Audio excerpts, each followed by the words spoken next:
to the other side. And do you believe in bridges? Well, I know where you are, and I see where you're coming from, 'cause I've been there myself, put my faith in a man-made God. I know where you are.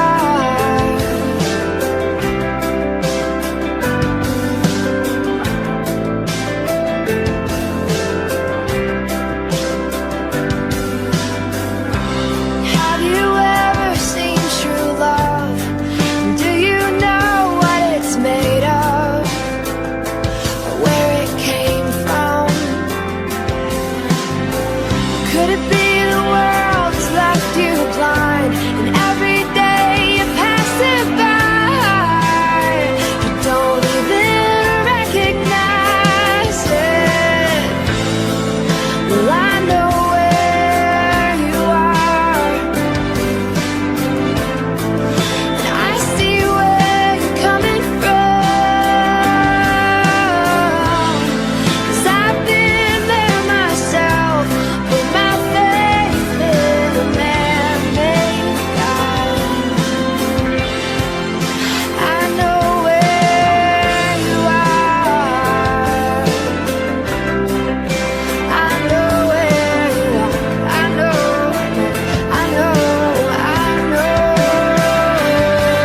that Jesus paid it all, and it is well with my soul.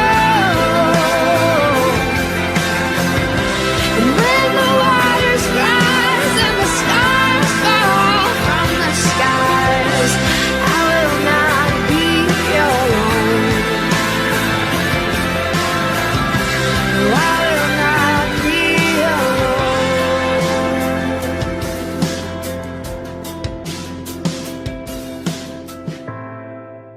I know where.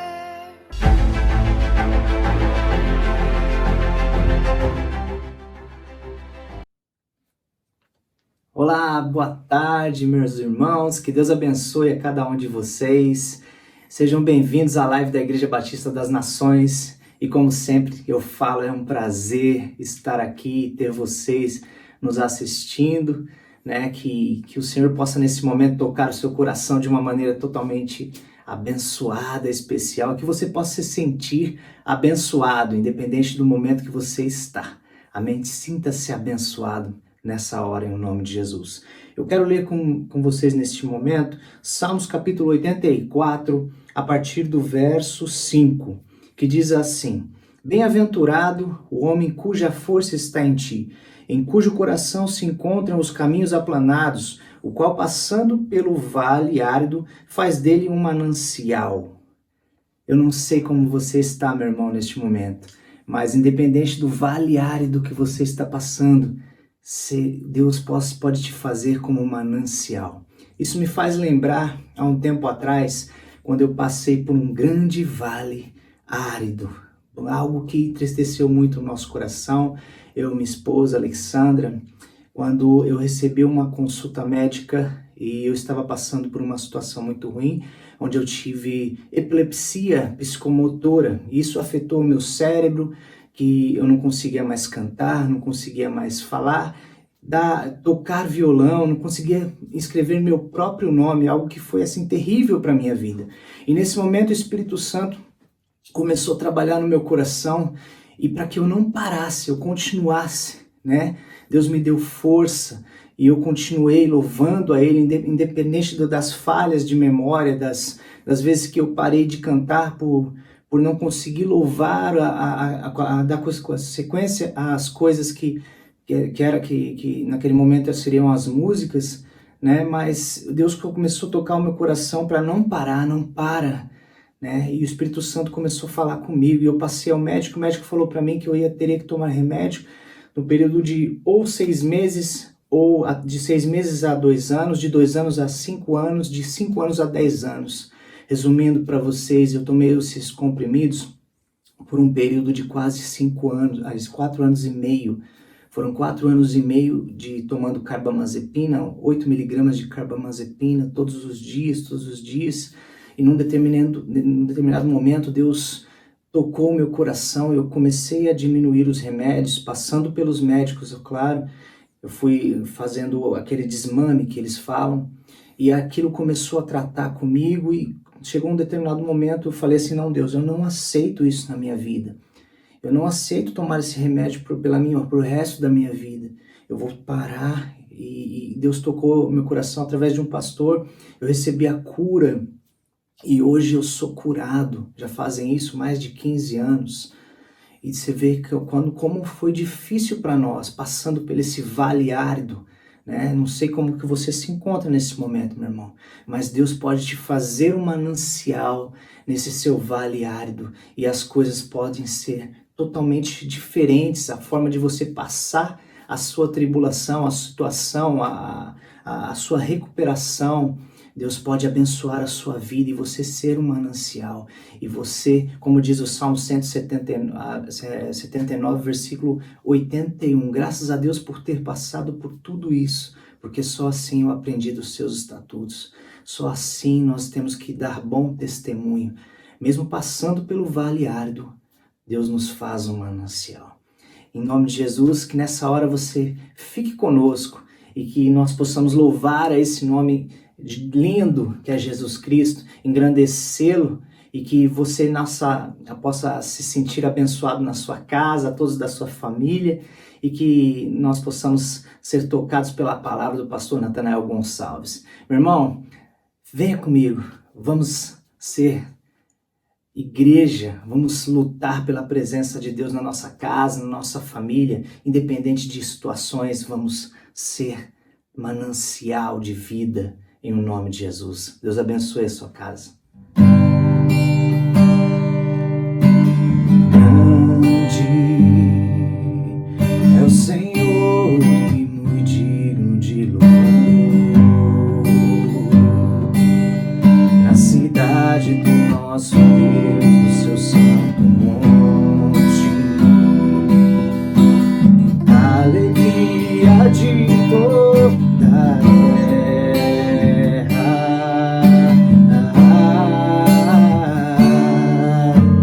Grande é o Senhor em quem nós temos a vitória e que nos ajuda.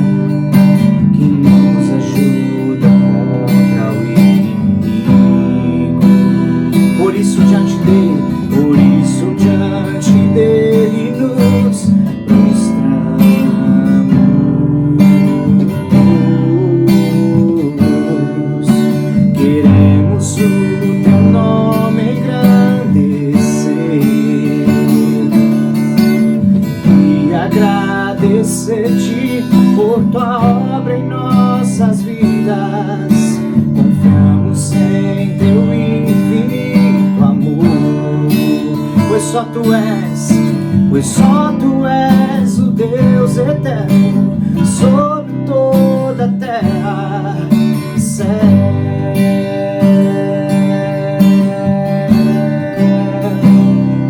Oh, santo, santo é o teu nome, Jesus.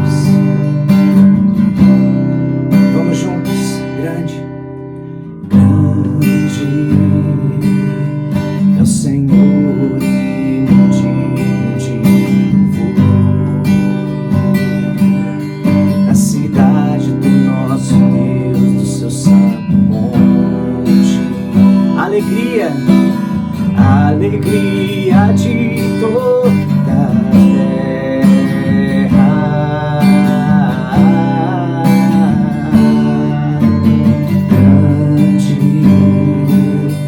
Senhor em quem nós temos a vitória e que nos ajuda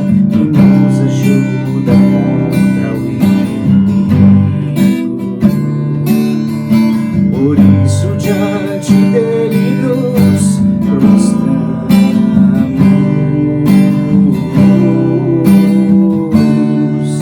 Queremos o teu nome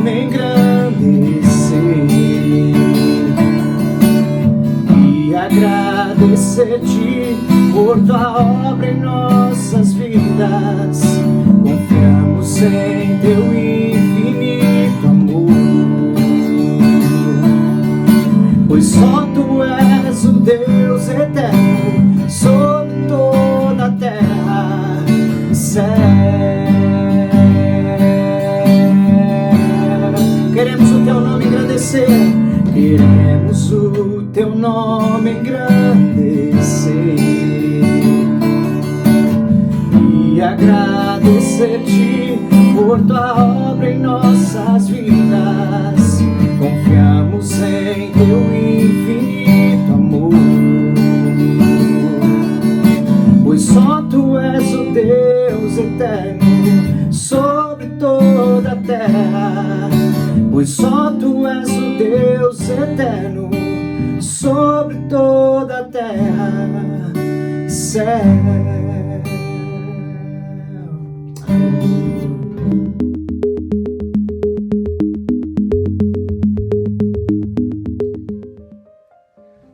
Uma boa tarde para você que está junto conosco neste culto virtual que apresentamos a Deus, que é o culto da IBN, ainda atravessando estes momentos de confinamento. Já confessei uma vez aqui e o faço novamente. Para mim não é fácil esse tempo como pastor, eu que falo para uma câmera sem ver aí as reações de cada um que me vê. Mas o fato é que eu tenho colocado os meus olhos no Senhor, na sua palavra, e creio que Ele está usando esta ferramenta para abençoar a vida de muitos. Então, irmãos, muito bem-vindos novamente e que esta tarde você possa abrir os seus ouvidos espirituais e permitir que Deus ministre ao seu coração e traga tudo aquilo que Ele tem guardado no seu coração para você.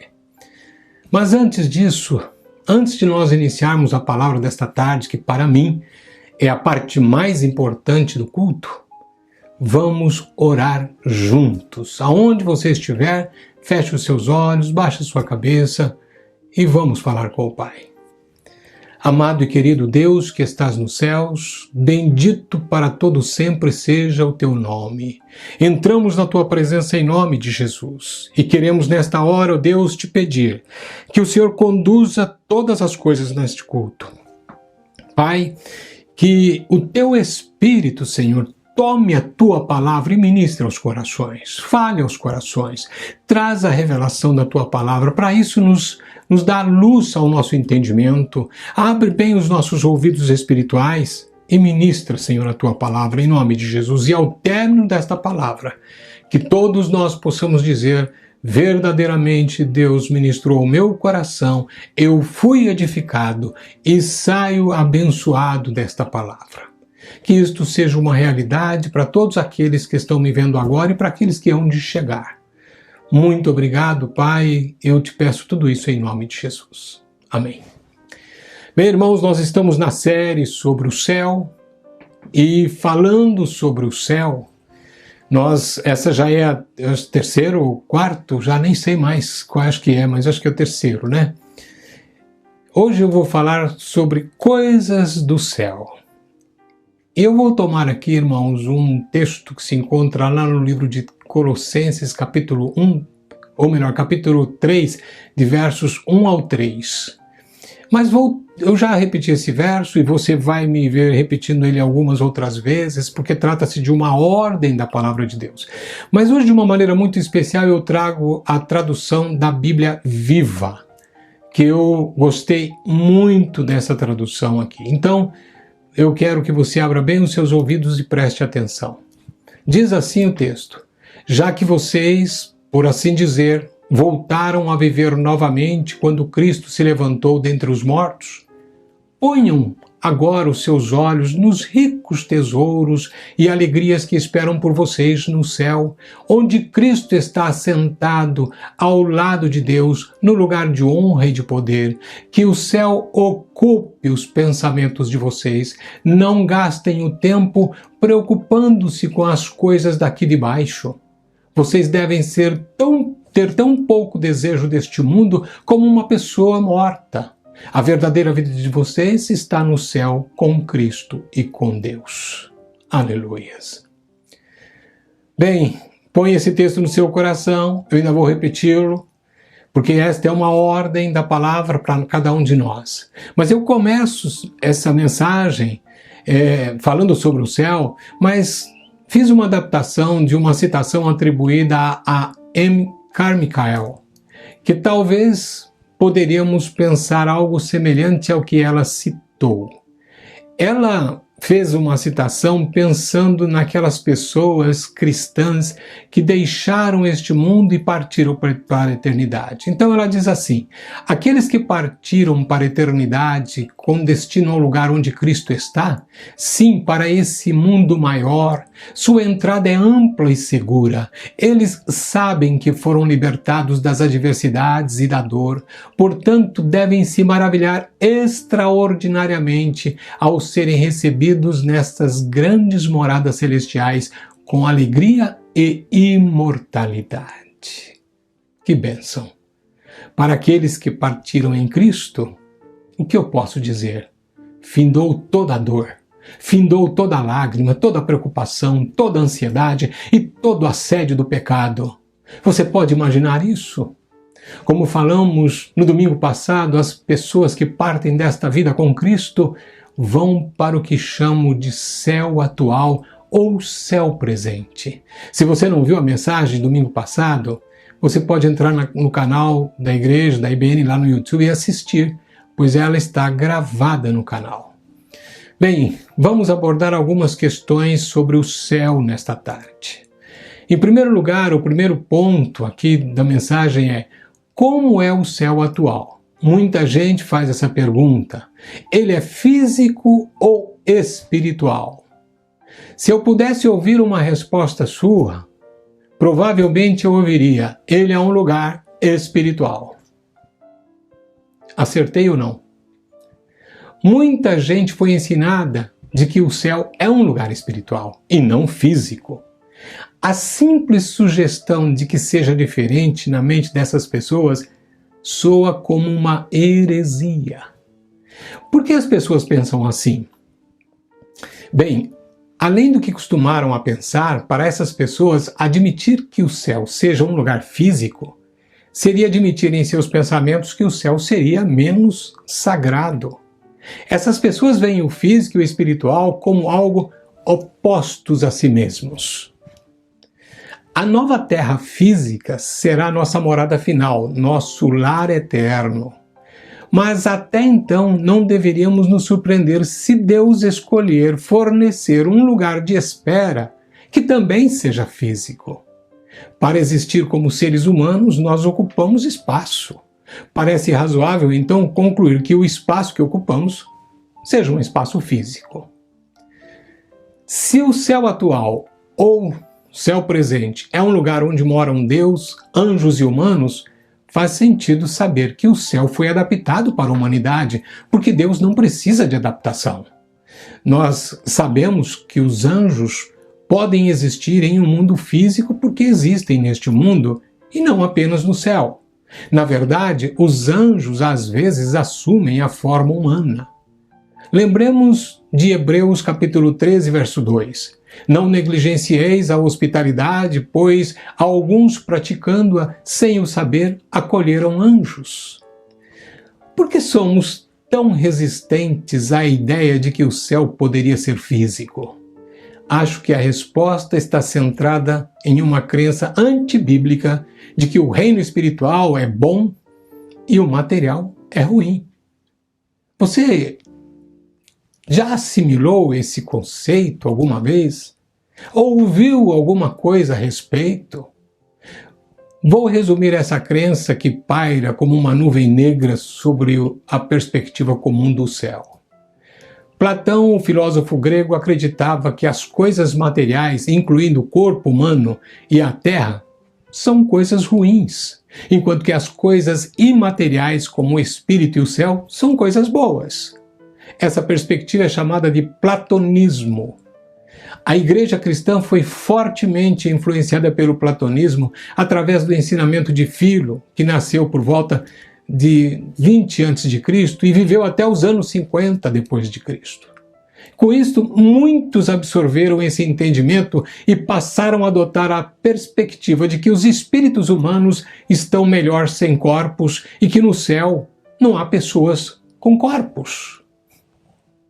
Eu acabo sorrindo por dentro e por fora, porque as pessoas têm, às vezes, um modo de pensar e que se conformam com isto, com esta influência que acontece desde os tempos da igreja primitiva. Comecemos a pensar na ressurreição de Jesus. Se abrirmos as nossas Bíblias, lá em Lucas capítulo 24, antes que eu coloque aqui para você o texto, eu preciso dar um pano de fundo para você. Jesus morre e ressuscita. Alguns discípulos duvidam, alguns não o viram. Como, por exemplo, Lucas vai fazer menção de 2 discípulos que estão no caminho de Emaús. Estes 2 estão cabisbaixos, estão conversando, estão tristes. De repente, o Jesus que ressuscitou se põe entre eles, vai chegando-se a eles. E começa a falar, e eles começam então ali entabular uma conversa, e de repente eles perguntam para Jesus, sem saber que ele era o Senhor, se ele sabia dos últimos acontecimentos, e eles estavam se referindo à crucificação que havia acontecido na sexta-feira passada. Jesus começa a citar para ele os profetas, cita as Escrituras. Bem, eles vão indo e chegam em casa. E já era tarde, eles constrangem a Jesus a passar a noite com eles. Jesus entra na casa deles. E eles logo o levam à mesa para que eles pudessem comer. Quando Jesus senta à mesa, toma o pão e vai partir o pão, agora, nesse exato momento, eles reconhecem o Senhor. Parece que o véu foi tirado. Eles reconhecem o Senhor. E quando eles reconhecem o Senhor, simplesmente Jesus desaparece daquele lugar. Que coisa tremenda isso, né? Agora eles olham um para o outro e eles mesmos dizem: enquanto a gente caminhava com ele, o nosso coração não ardia enquanto ele falava? Eles então decidem voltar a Jerusalém. E quando eles chegam a Jerusalém, vão se encontrar com os 11. E eles então vão ali se encontrar e começam a falar com os discípulos. Eles estavam reunidos em um determinado local. E eles terminam de dizer para eles o que aconteceu na experiência que tiveram com Jesus. E nesse momento, logo a seguir, Jesus se põe no meio deles. E aí Lucas registra no versículo 37 a 39 o que vamos ver agora. Eles, porém, os discípulos, eles, porém, surpresos e atemorizados, acreditavam estarem vendo um espírito. Mas ele lhes disse: por que estáis perturbados? E por que sobem dúvidas ao vosso coração? Vede as minhas mãos e os meus pés, que sou eu mesmo. Apalpai-me e verificai, porque um espírito não tem carne nem ossos, como vedes que eu tenho. Então notemos a última frase de Jesus: apalpai-me e verificai, porque um espírito não tem carne nem ossos, como vedes que eu tenho. Jesus ali, junto com os discípulos, não era um espírito, algo etéreo ou uma fumaça. Não. Ele tinha carne e ossos, e os discípulos podiam apalpá-lo, os discípulos podiam abraçá-lo. Jesus mesmo convida-os, apalpai-me. Então, o que nós vemos aí é Jesus ressuscitado com um corpo, o seu corpo ressuscitou. Mas tem algo muito impressionante, algo que muita gente passa por cima e acha isso comum. Para mim foi uma coisa impressionante. É o texto de Mateus capítulo 27, 52, quando nós somos informados. Abriram-se os sepulcros e muitos corpos de santos que dormiam ressuscitaram e saindo dos sepulcros depois da ressurreição de Jesus, entraram na cidade santa e apareceram a muitos. Entraram na cidade santa refere-se a Jerusalém. E eles então apareceram a muitos. Esse acontecimento guarda uma relação com a festa das primícias, quando os primeiros molhos eram colhidos e separados como oferta a Deus. Quando Jesus ressuscitou, ele que é a primícia dos que dormem, muitos crentes que dormiram, isto é, que haviam falecidos, ressuscitaram e apareceram a muitos. Veja bem, eu não vou entrar em consideração da ressurreição e da festa das primícias, essa relação, mas o fato é que a Bíblia faz esse registro. Portanto, no céu, Jesus está com seu corpo ressuscitado e juntamente com ele, aqueles que também ressuscitaram por ocasião da ressurreição do Senhor. E observe que Mateus diz que não eram poucos, eram muitos. O ponto em destaque é a questão: para aqueles que dizem que o céu atual é um lugar espiritual, como alguém com um corpo físico, como Jesus e os que ressuscitaram estão nesse lugar. Não faz sentido. O ensinamento de alguns que abraçaram o que Platão dizia teve um efeito devastador em nossa capacidade de entender o que a Bíblia diz sobre o céu, particularmente sobre o céu eterno, ou seja, sobre a nova terra. Ouvindo um cristão comum, claro, eu estou dizendo assim, pessoas comuns, que afirmou, nós temos uma ideia, então, de como as coisas estão. Ele diz assim: essa ideia de ter corpos, comer comida e estar no lugar terreno me parece tão pouco espiritual.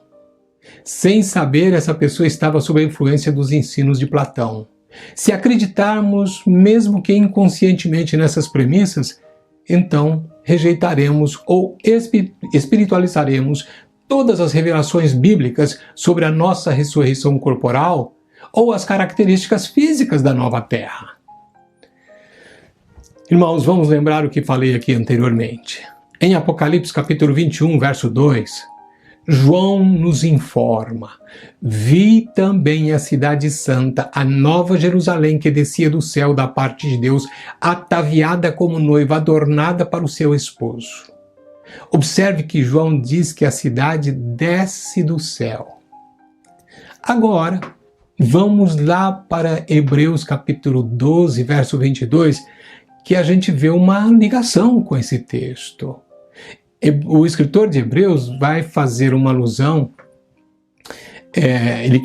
nos versículos anteriores, ele está falando sobre um contraste entre o Monte Sião e o Monte Sinai. O Monte Sinai se refere ao tempo da lei, porque foi lá no Monte Sinai que a lei foi dada ao povo judeu. Mas agora, quando ele se refere a Monte Sião, ele está falando das coisas celestiais. Mas ele está dizendo que aqueles que pela fé se chegam ao Senhor, quer dizer, então agora eles chegam ao Monte Sião. Observe o versículo 22 que nos diz assim: mas tendes chegado ao Monte Sião e à cidade do Deus vivo, a Jerusalém celestial e às incontáveis hostes de anjos e à universal assembleia.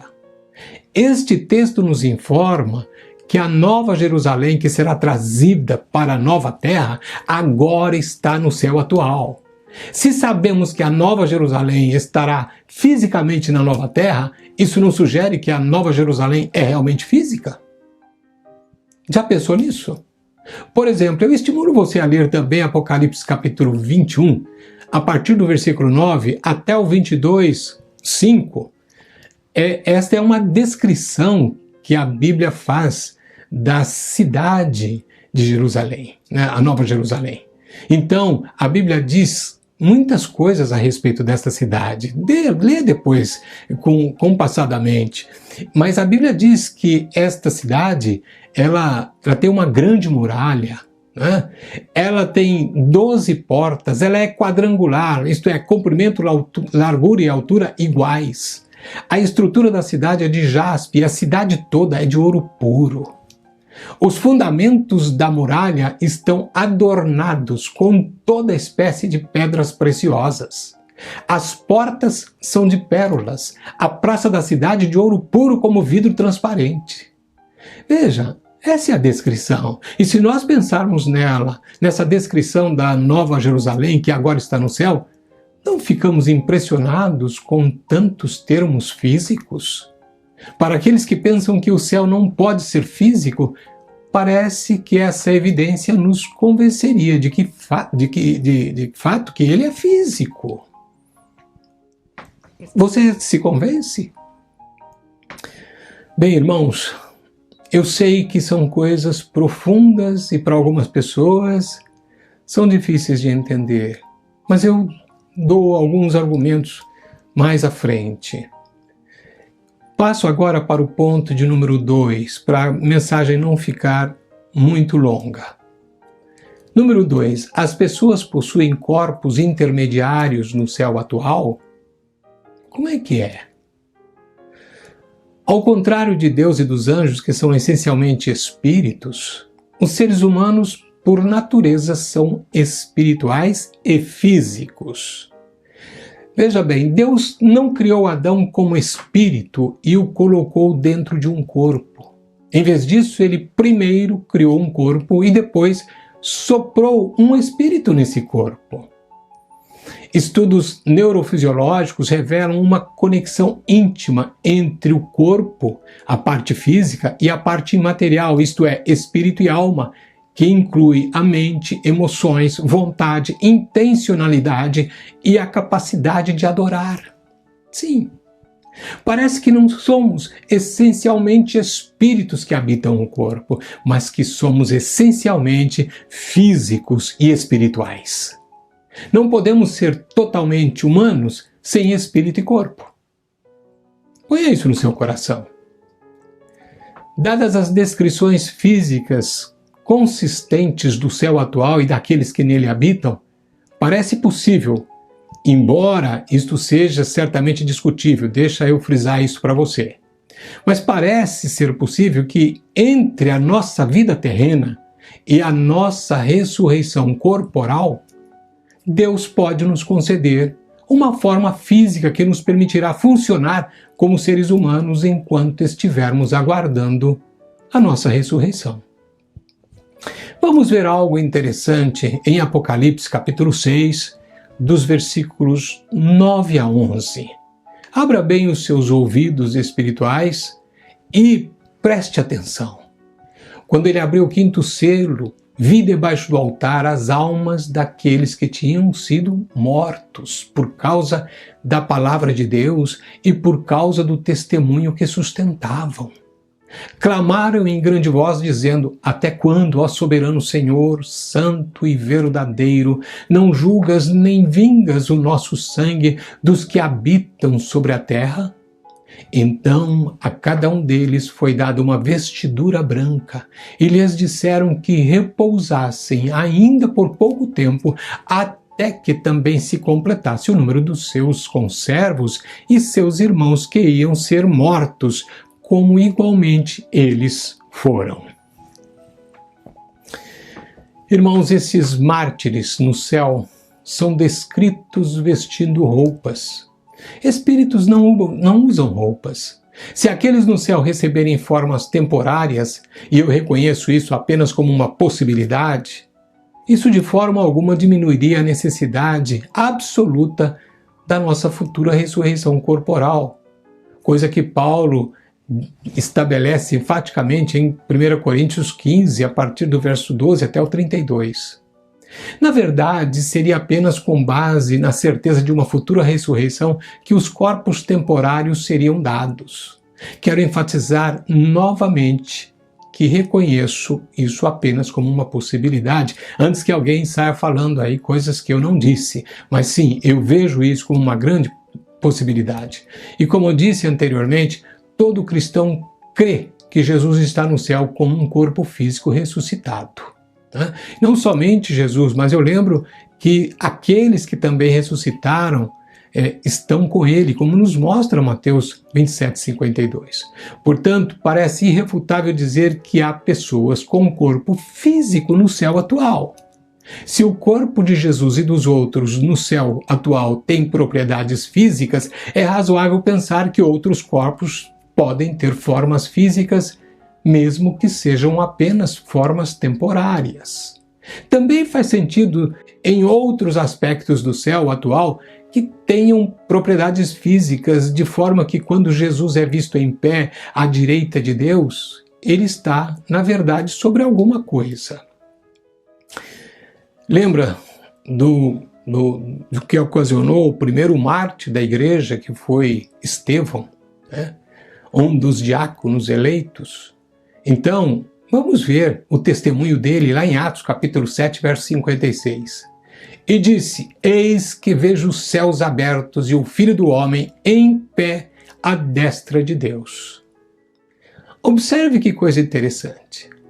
Se isto não fosse assim, teríamos que concluir que Jesus esteve flutuando por 2000 anos em um reino sem substância material ou física. E os outros que estão juntamente com ele, que já ressuscitaram, estão com um corpo físico. Como é que fica? Outro fator interessante é a presença de Moisés e Elias na transfiguração. Você pode ler isso lá em Lucas 9, versículos 28 a 36. Esta situação parece mostrar que Deus, às vezes, cria corpos intermediários antes da ressurreição dos mortos, mesmo que apenas para Moisés e Elias. A questão é, se esses corpos temporários foram concedidos apenas a Moisés e Elias enquanto eles estavam na montanha, ou se os corpos temporários são concedidos a todos no céu atual. Em seu relato também, agora vejo outra coisa interessante, porque Jesus vai relatar uma outra situação que nós já falamos aqui. No relato que ele faz sobre o Lázaro e o homem rico, lá em Lucas 16, de 19 a 31, Jesus atribui certas propriedades às pessoas que morreram. Ele fala da sede do homem rico, de sua língua e do dedo de Lázaro. Embora isso possa ser uma figura de linguagem, não devemos descartar a possibilidade de que tais figuras se destinem a descrever a vida após a morte. Naquela situação, se não houvesse uma espécie de corpo intermediário, como o rico reconheceria a Lázaro? Essas coisas eu coloco para você como um ponto de interrogação. Como? Então, irmãos, nós estamos diante de situações que fogem muito o pensamento comum. Mas vamos ao terceiro ponto. Como é a vida no céu? David George é um cristão e ele falou uma frase interessante. Ele disse que quando eu era criança, o pensamento do céu costumava me assustar mais que o pensamento do inferno. Eu imaginei o céu como um lugar onde os tempos seriam domingos eternos, com cultos eternos, dos quais não haveria como escapar. Imagina o que passou na mente de uma criança a respeito do céu. Porque, a bem da verdade, as coisas foram introjetadas nas mentes das pessoas. Provavelmente a escola bíblica, provavelmente os seus pais. Mas observe que nós podemos aprender muito sobre o céu atual com 3 versículos-chave de Apocalipse. Eu já o citei, mas vamos lembrar novamente. Quando ele abriu o 5º selo, vi debaixo do altar as almas daqueles que tinham sido mortos por causa da palavra de Deus e por causa do testemunho que sustentavam. Clamaram em grande voz, dizendo: até quando, ó soberano Senhor, santo e verdadeiro, não julgas nem vingas o nosso sangue dos que habitam sobre a terra?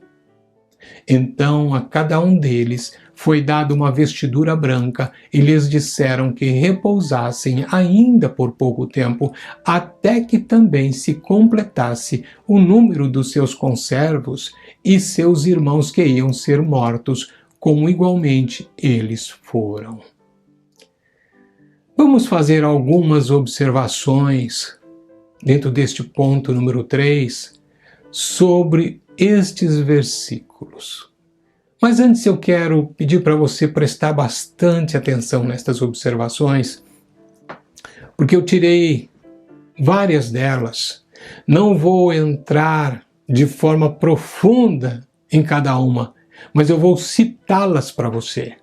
E à medida que cito essas observações, são argumentos que trago para você. Então, observe que coisa interessante. Número 1. Quando estas pessoas morreram na terra, foram para o céu. Esse é o que trata o versículo 9. O que nós vemos ali é exatamente isso. Número 2. Essas pessoas no céu eram as mesmas que perderam suas vidas por causa de Cristo, enquanto estavam na terra. E isso demonstra diretamente a continuidade entre a nossa identidade na terra e nossa identidade no céu. Aqueles que estão no céu atual não são pessoas diferentes. Eles são as mesmas pessoas que morreram aqui na terra e foram para o céu. Vai observando isto. Número 3. As pessoas no céu serão lembradas por sua vida aqui na terra. Essas pessoas eram conhecidas e identificadas como aquelas que foram mortas por causa da palavra de Deus e por causa do testemunho que sustentavam. No versículo 9. Número 4. A expressão em grande voz, do versículo 10, significa que eles podiam falar de forma audível. Isso pode sugerir que eles existem na forma física, com cordas vocais e outros meios tangíveis de se expressar. Preste atenção. Número 5. As pessoas no céu atual podem erguer a voz. Isso indica que eles são seres racionais, comunicativos e emocionais, até mesmo apaixonados, assim como as pessoas na Terra. Isso não é tremendo? Número 6. Eles clamaram em alta voz. O fato das pessoas falarem em uma só voz indica que o céu é um lugar de unidade e uma perspectiva compartilhada. Sim. Número 7. Os mártires estão totalmente cientes. Nós os vemos como racionais e cientes dos outros, de Deus e da situação da terra. Número 8. Eles pedem a Deus que intervenha na terra e haja a seu favor. Até quando, ó soberano Senhor, santo e verdadeiro, não julgas, nem vingas o nosso sangue dos que habitam sobre a terra? Versículo 10, isso, né? Agora, ponto número 9. Aqueles no céu são livres para fazer perguntas a Deus. O que significa? Que eles têm uma audiência com Deus. Também significa que eles querem saber. No céu, as pessoas querem entender e é algo que procuram. Ponto número 10. Os mártires se lembram claramente de suas vidas na terra. Versículo 10, né? Eles até se lembram de que foram assassinados. Ponto número 11.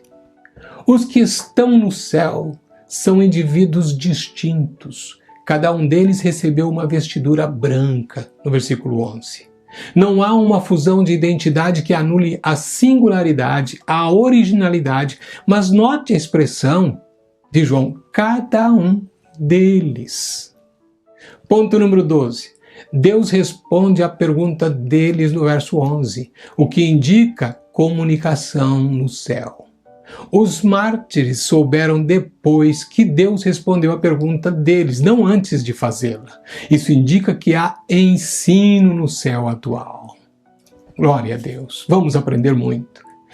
No ponto número 13, nosso Deus soberano sabe nos mínimos detalhes tudo o que está acontecendo e o que acontecerá na terra, incluindo cada gota de sangue derramado e cada sofrimento imposto aos seus filhos. A organização Voz dos Mártires estima que mais de 150 mil pessoas morrem por Cristo todos os anos, uma média de mais de 400 por dia. Isso não assusta? Você e eu que moramos num país democrático, que temos a liberdade de falar do amor de Deus, isso também mexe com a gente. Será que nós não nos envergonhamos diante desses mártires? Deus conhece o nome e a história de cada um desses mártires e tem tudo sob o seu controle. Glória a Deus, glória a Deus. Irmãos, observe que nós tiramos 13 pontos de 3 versículos, 13 verdades.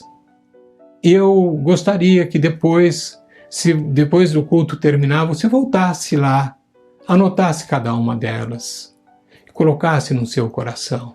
E depois de tudo isso que falei, eu vou partindo para uma conclusão para que a mensagem não se estenda e fique muito longa.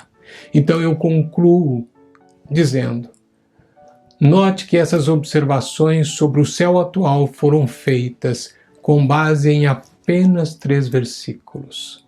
A menos que haja alguma razão para crer que as realidades da passagem de Apocalipse 6, 9 a 11 que acabamos de observar se apliquem apenas a um grupo de mártires e não a todos no céu, e eu não vejo tal indicação, então deveríamos assumir que o que é verdade em relação a eles também é verdade em relação aos nossos entes queridos que já estão lá.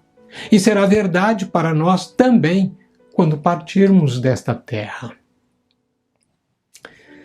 Vamos refletir sobre tudo o que foi dito aqui hoje. Quando eu penso no céu, irmãos, meu coração palpita mais forte, bate mais forte. Eu não sei você. Uma das coisas que Deus coloca, uma das primeiras coisas que Deus coloca no coração do cristão, quando ele se converte, quando ele se rende totalmente a Cristo, é o amor que ele derrama no nosso coração. Esta é a primeira coisa que acontece. Nós nascemos de novo e então o Espírito Santo derrama amor no nosso coração. Nós trocamos os valores desta vida, deixamos esses valores de lado e agora nós temos novos valores. Por mais que a nossa natureza terrena ame as coisas desta vida, nós falamos mais alto com o nosso espírito, né? Temos que falar mais alto do que a nossa carne, porque as nossas aspirações não devem ser daqui da terra. As nossas aspirações, elas estão lá em cima. A verdadeira pátria celestial está lá no céu atual, que um dia haverá de descer sobre uma nova terra, porque haverá nova terra e novos céus. Irmãos, nós vamos viver de uma maneira como nunca conhecemos, nós só ouvimos falar. Eu fico impressionado como Deus formou o homem, Adão, lá no Jardim do Éden. Este homem, antes do pecado, ele tinha capacidades incríveis. Não tinha nada que existisse como barreira no próprio homem para desenvolvimento. Ele era um homem muito inteligente e com capacidades que nós desconhecemos, porque os cientistas dizem que atualmente as pessoas mais inteligentes, elas usam simplesmente 1/3 da sua capacidade de mente. Imagina, irmãos, uma mente totalmente liberada pelo poder de Deus na ressurreição, vivendo numa outra dimensão, Como não será? Então, eu quero estimular você a pôr os seus olhos, os seus pensamentos nas coisas lá do alto. Eu acho que desde a introdução da série sobre o céu até a mensagem de hoje, muitas coisas parecem resplandecer aos nossos olhos espirituais e também à nossa mente, aos nossos corações. Mas duas verdades precisam ser destacadas no término da palavra. Número 1, o pensar sobre o céu. Para o cristão verdadeiro, isto é uma ordem de Deus. Mas observe, você não faz isso por uma imposição. É uma ordem, mas é uma ordem diretiva. Você não vai fazer isso porque Deus está impondo sobre você, mas porque você ama o céu, porque você ama a palavra de Deus, porque você ama o lugar que Jesus foi preparar para você. Vamos lembrar o texto que iniciamos a mensagem de hoje, lá de Colossenses capítulo 3, versos de 1 a 3, na linguagem da Bíblia Viva. Preste atenção. Já que vocês, por assim dizer, voltaram a viver novamente quando Cristo se levantou dentre os mortos, ponham agora os seus olhos nos ricos tesouros e alegrias que esperam por vocês no céu, onde Cristo está assentado ao lado de Deus, no lugar de honra e de poder. Que o céu ocupe os pensamentos de vocês. Não gastem tempo preocupando-se com as coisas daqui de baixo. Vocês devem ter tão pouco desejo deste mundo como uma pessoa morta.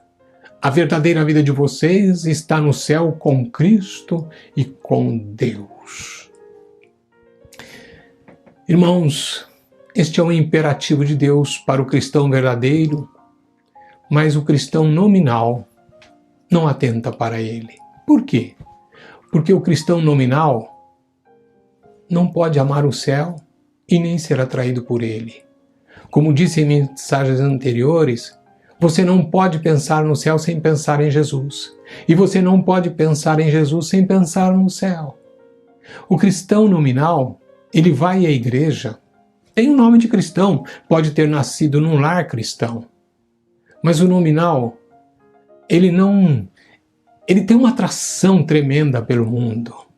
O mundo exerce um brilho, um fascínio sobre ele.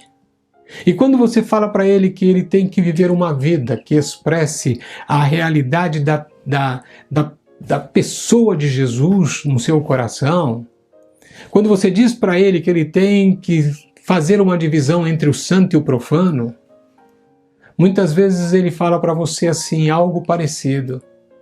Nós estamos no século 21 e as coisas mudaram. As coisas não são mais como eram antigamente. Nós temos uma mente mais alargada. Será? Será? Olha, Jesus disse que a boca fala aquilo que está cheio o coração. O cristão nominal não está cheio das coisas de Deus, não está cheio da palavra de Deus. Ele vai na igreja, ele pode cantar, ele pode orar, ele pode dar seu dízimo, sua oferta, mas não tem vida transformada. Não tem uma experiência profunda com Deus. Como então ele pode pensar no céu? Outra verdade que eu destaco aqui. Depois desta palavra, se você ainda não deu sua vida a Cristo, você não pode partir deste mundo sem Ele. Hoje é o dia da entrega. Não amanhã ou depois. Você não sabe se estará vivo amanhã, portanto o dia se chama hoje. Talvez eu devesse aplicar também não só aquele que é simpático ao Evangelho, mas aquele que se diz cristão, mas não tem uma experiência ainda pessoal com Jesus. Ele vive de testemunhos dos outros, ele tem sim uma certa simpatia pelo Evangelho. Mas em tempos de perseguição, como esse cristão viveria? Bem, eu quero terminar o culto de hoje com uma oração. Eu quero orar por esse tipo de cristão e pelo cristão que, na verdade, já entregou sua vida a Cristo, para que ele seja cada dia reavivado pelo poder de Deus e que o céu esteja no seu pensamento, no seu coração o tempo todo. Feche os seus olhos, eu quero orar com você. Amado Pai, muito obrigado pela Tua palavra. A Tua palavra ela é fiel e verdadeira e ela comunica coisas tremendas para nós. Pai, o que nos espera, o simples fato de nós termos hoje falado sobre o céu, acende no nosso coração, ó Deus, uma chama que arde, Senhor. Ó Deus, quando nós temos uma perspectiva, um vislumbre do céu, Pai, nós queremos dizer que nós te amamos e muito obrigado pela pessoa de Jesus. Muito obrigado porque foi através de Jesus que nós tivemos um relacionamento com o Senhor e o nosso nome foi escrito no teu livro da vida. Oh Pai, muito obrigado pela promessa que Jesus nos fez. Oh Deus, esta promessa de que Ele iria preparar lugar para nós vemos sim, Senhor, agora esse lugar. Oh Deus, na Tua palavra, a nova Jerusalém celestial. Pai, nós te adoramos, nós te bendizemos. Eu oro pelo meu irmão, ó Deus, que já entregou o seu coração a Jesus. Pai, que estes pensamentos, Pai, que esta vida esteja envolvida com o Senhor, que os seus pensamentos estejam nas coisas celestiais, que os seus valores não sejam os valores desta vida, mas os teus valores. Pai, aquele que ainda é fraco, aquele que ainda, Senhor, não teve uma experiência profunda com o Senhor, desperta esta vida, levanta esta vida, Pai, para que ele tenha experiências com Jesus, experiências maravilhosas, experiências transformadoras, experiências, ó Deus, que vão, ó Deus querido, caminhar com Ele no dia a dia e solidificar sua fé. E aquele ainda, Pai querido, que não se rendeu a Jesus, eu te peço nesta hora que o Teu Espírito ministre ao coração, que o Teu Espírito convença esta pessoa, porque eu não posso convencer ninguém, mas que o Teu Espírito convença esta pessoa, ó Deus, de que ela não pode partir desta vida sem antes entregar o seu coração a Jesus. E este é o dia, e o momento é agora. Por isso, Pai, aonde quer que esta pessoa esteja, Senhor, em nome de Jesus, toque esta pessoa com a Tua graça salvadora, Pai, e que ela possa se levantar nesta hora e dizer: eu recebo Jesus como meu Senhor e Salvador da minha vida. E se alguém faz essa declaração, que o Senhor agora, Senhor, tome esta vida e conduza esta vida nos Teus caminhos, em nome de Jesus. Amém. Irmãos, muito obrigado por você estar conosco, você que me vê, você que me ouve, e meu desejo é que você tenha uma semana muito abençoada e tenha experiências com o Senhor, e que nesta semana o Senhor se revele mais e mais a você. Mas, se Deus permitir, no próximo domingo estaremos falando mais coisas a respeito do céu, que certamente abençoarão a sua vida. Convide seus amigos e chame-os para receber esta palavra, compartilhar esta palavra também. Que Deus te abençoe mais uma vez e até o próximo culto da IBN. Em nome de Jesus.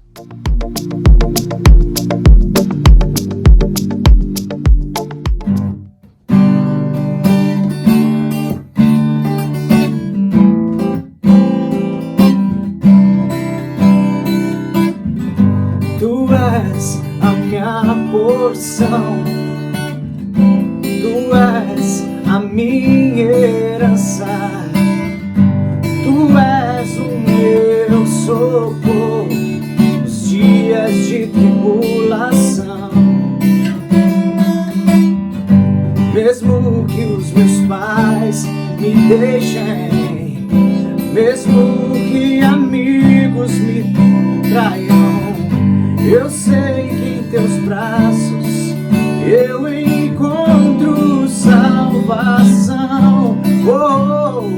Ainda que a figueira não floresça, ainda que a a videira não deu seu fruto, mesmo que não haja alimento nos campos, eu me alegrarei em ti, Senhor.